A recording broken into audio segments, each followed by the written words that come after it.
The PSVR 2 is officially 1 year old, and in my humble personal opinion, is the best gaming accessory I have ever used. And I'm an old man, mind you. I've used them all, or most of them at least. Hell, I remember using the NES Power Pad. Funny enough, back then when I first received it, I couldn't run on it because I lived upstairs in a duplex, and the stomping would have been too loud for the neighbors, so I used my hands to play track and field. What's grinding my gears though is this continued narrative about the PSVR 2 having no games, that the PSVR 2 is a failure. Really? Like really? Are we really doing this again? Is this really a talking point again?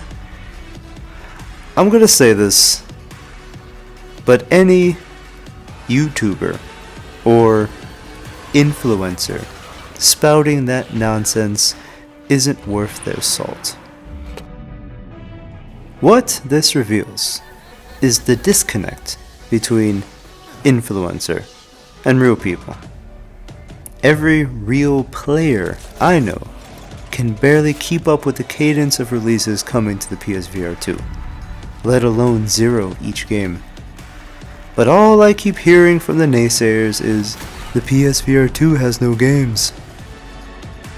The part that gets me though are the influencers who know better but continue to perpetuate this trite discussion.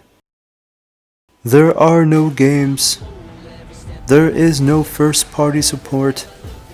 Sony has abandoned the PSVR 2.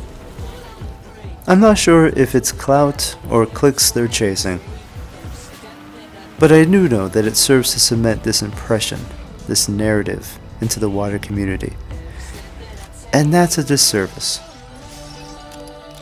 The VR 2 has almost 200 titles under its belt, with more getting released and announced every day.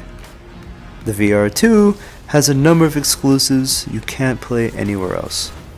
The VR 2 generally has the best version of multi-plat games. The VR 2 ain't going nowhere, so relax. So please, stop with all the fear-mongering. Stop with all the sensationalism. My fellow VR2 aficionados, don't listen to the rhetoric, because as they say, sometimes the minority are the loudest. But the rest of you can go on decrying Sony for having no games and abandoning the headset. Me, I'm gonna go play that new Wizards game that dropped the VR2 today. Y'all have a good one.